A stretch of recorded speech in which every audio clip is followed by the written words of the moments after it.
I travel the world for food, culture, and people. But what if Italy's greatest treasure is the lack of people? Forget the crowds at the Colosseum. Italy's secret? Entire towns where you're the main event. Or ghost towns. It's like the party ended and everyone left, except the beauty stayed behind. These places are the ultimate exclusive destination. No VIP pass needed, just a sense of adventure and maybe a sturdy car. These villages weren't abandoned by zombies, just by earthquakes, landslides, and the search for jobs beyond goat herding. What's left is pure poetry, and a little bit of spooky fun. Imagine a whole town to yourself. Sing opera in the square, peek into empty houses, take all the photos you want, no one's in your shot. These towns are scattered across Italy, each a time capsule of a life paused. It's a little sad but incredibly beautiful, a reminder that nothing lasts forever except maybe Parmigiano Reggiano. Why visit a place defined by what it lacks? Because in our noisy world, silence is the new luxury. Here it's not about checking off sites, it's about feeling something real. You connect with history in a way you can't in a crowded museum. It's about finding beauty in decay, stories in the stones. And if you do see someone in your photo, well, maybe it's a ghost. These towns offer a different kind of travel, one that stays with you. So, are you ready to explore Italy's most exclusive destinations? Let's go find the stories left behind. And maybe a kitchen that hasn't seen pasta in 50 years. Let's talk about the views. These ghost towns weren't built in boring places. Perched on hilltops, clinging to mountainsides, the scenery is pure drama. Rolling hills, jagged peaks, valleys so deep you could lose a meatball for days. The streets are narrow, winding, and cobblestoned, definitely not Fiat-friendly. Every turn tells a story. You can almost hear echoes of centuries past. Now it's just the wind and your footsteps. Houses huddled together, stone walls draped in ivy, roofs surrendering to time. Inside you find the ghosts of everyday life. A rusty bed, a faded painting, a single shoe. It's like a museum you can touch, if you dare. Each object is a clue to a life once lived. The details are everything. A carved door to nowhere, a rusting balcony, a dry fountain in the square. Even in decay there's beauty, a quiet, dignified resilience. These towns are a photographer's dream and a historian's playground. The beauty here lingers long after you leave. How does a whole town just vanish? It's usually a mix of natural disasters and economics. Many towns were built in risky spots, cliffs, fault lines. It worked for centuries until the earth shook or the hillside slid. Suddenly charming became dangerous. Then came the post-war economic boom. Cities offered jobs and a new life, young people left, old folks stayed, and the towns faded away. It wasn't dramatic, just a slow, quiet exodus. Schools closed, shops shut, the heart of the community stopped beating. What's left is a snapshot of Italian life from the 1950s or 60s, just without the people. You see history written on the walls, a newspaper from 1962, a calendar frozen in time. It's a detective story told by what's left behind. These towns didn't die violently, they just became obsolete. Now, they're at the mercy of the elements and the occasional curious traveler.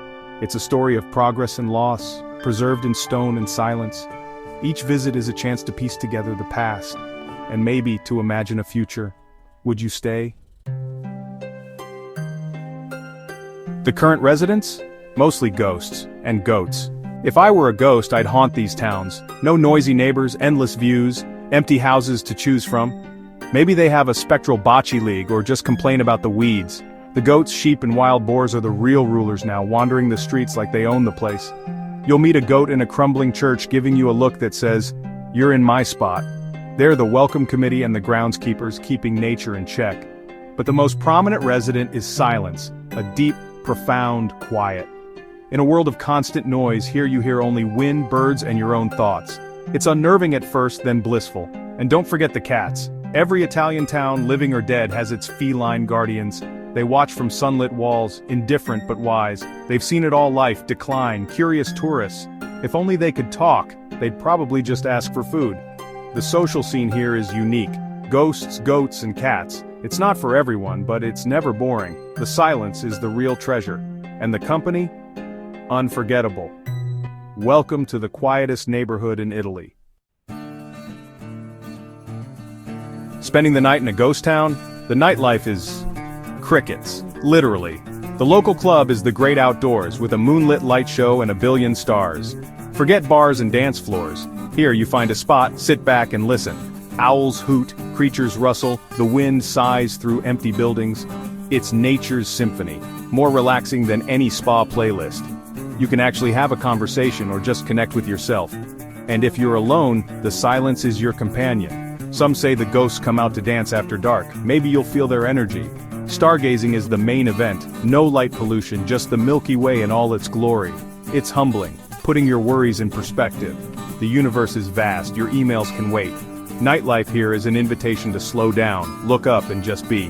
The only bottle service, the water you brought, the only party, the one in your imagination. It's a wild night out, if you like crickets and stars. And honestly, who doesn't? In the age of social media, even ghost towns aren't secret for long. Tourists arrive, smartphones ready, hunting for the perfect #ghost town shot. It's the irony of our time. We seek out emptiness to show everyone how adventurous we are.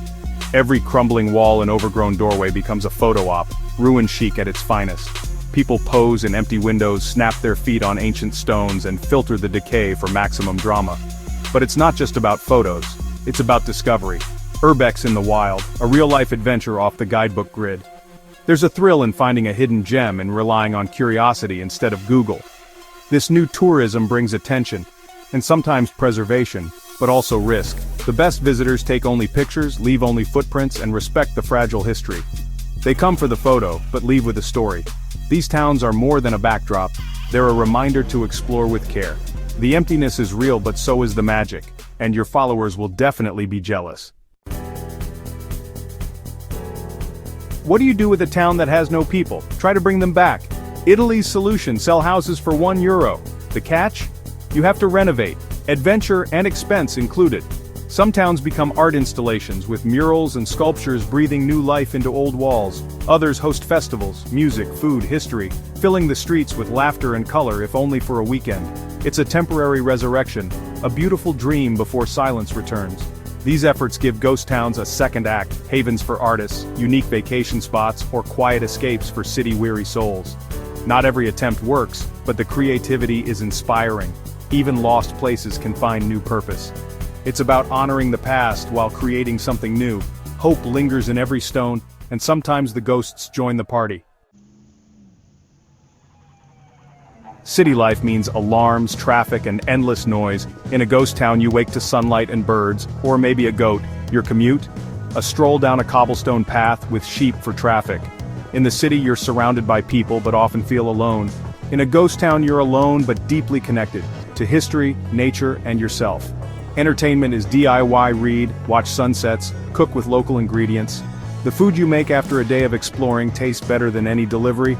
I'm not saying abandon cities, I love their energy, but ghost towns offer a different richness.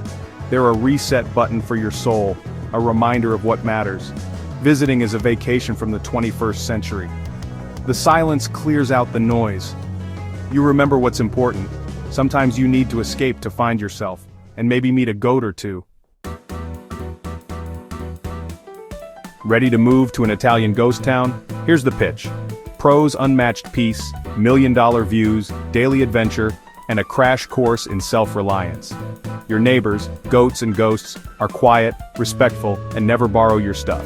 You can sing, dance, and wear whatever you want. No one's watching. Property taxes probably tiny. Cons Wi-Fi is vintage, groceries are a trek, and repairs are DIY. The houses need work, and so will your sense of humor. But that's the point. It's a challenge, an adventure, a chance to build something real.